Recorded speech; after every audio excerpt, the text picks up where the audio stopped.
So I was about to make a video about all the different ways I make money as a multi-passionate business owner and as someone who has a lot of almost seemingly like contradictory interests and businesses. Because I think it's interesting and because I don't think I've ever actually explained it, but I realized I can't even explain what it is I do until I tell you how I got here. So this is my just like quick and dirty cliff notes on my story and how I got started as a business owner. So in my early 20s, I sort of accidentally got a job working in politics. Like, I didn't even know what an assembly member was when I got to the job interview. But I got the job. And for 6 years, I worked my way up from scheduler all the way to senior legislative aide at an assemblyman's office in state of California politics. Like, I worked at the Capitol building. I knew it never really was for me, but I never really knew what else I wanted to do. Um, the only thing I had to go on was I fell in love with yoga, but also I hated it. So I found yoga and it really helped me work through a lot of my big feelings, anxiety, depression, like a whole bunch of shit. But also it like pissed me off and made me really uncomfortable. I did my first yoga teacher training in 2012 in Sacramento. It was a really awesome trauma informed yoga teacher training. And I did it with the hopes that I would actually kind of hate yoga teaching because I was afraid I would like it too much and then I would want to quit my job, which was scary. And also I would probably be broke. Well, I did my YTT and I really loved it. And I realized I wanted to be a yoga teacher. So I started building up my classes on the side while still working like a really hectic full time job at the Capitol. So as I was building up my classes, I also ended up doing my Pilates teacher certification as well. So I began teaching yoga and Pilates on the side and building up my clients for my classes. So at the time, I was making like $15 untaxed a class. So it was really intimidating to go from a salary. We didn't make like a bajillion dollars at the like state workers at the Capitol don't make like a bajillion dollars, but that jump from salary to $15 a class was fucking insane. I had like a really intense like bout of burnout, but I'll save that story for another day.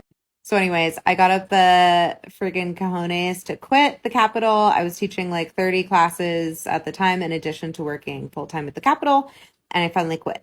I fully intended to just be a broke yoga teacher in Sacramento. I wanted to be barefoot and to help people, and at the same time, I did my first run of t-shirts for my sweatshop free yoga apparel and retreats company called Namaste as Fuck. And Namaste as Fuck is all about making room for all of the feelings that come with being a person and doing yoga, not just the like good vibes only, just be positive ones. So also during this time, I felt really insecure about like being able to make this work. So I like cracked out on certifications. So I've done like thousands of hours of yoga teacher training and trauma informed training and Pilates training and body and anatomy. And I was like an aerial yoga teacher, a sup yoga teacher, a fucking like 10-star 500, like just all the things. I like cracked out on certifications because I didn't feel like good enough. Somewhere in here, I had matched on Tinder with my now husband named Justice. And Justice had moved to LA, but we were still just like very casually dating.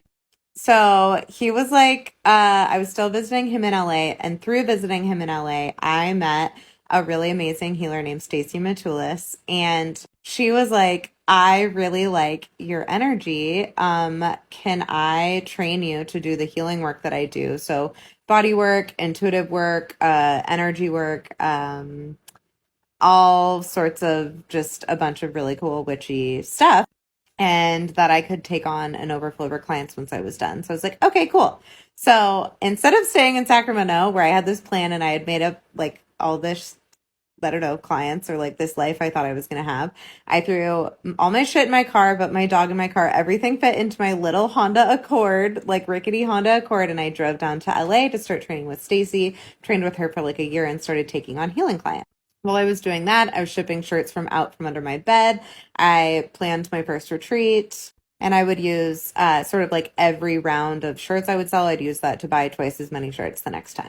Then through my work with healing clients, I did a lot of really awesome, like empowering work with women and their bodies and energy and finding their truth and power and what it feels like to be in your power and letting grief and anger out and taking up space and all this shit.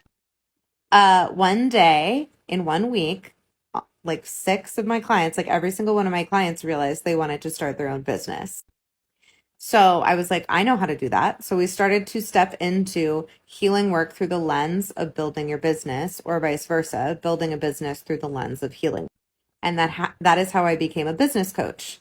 Because the same ways that we have to work through shadow, old patterns, defense mechanisms, fears, release shit around codependency, boundaries, worthiness, money, like all this shit is literally healing work when you're building a business. So that is how I landed at business coaching, and that's still what I do today. One of the things. And I also do retreats for business coaching and stuff too.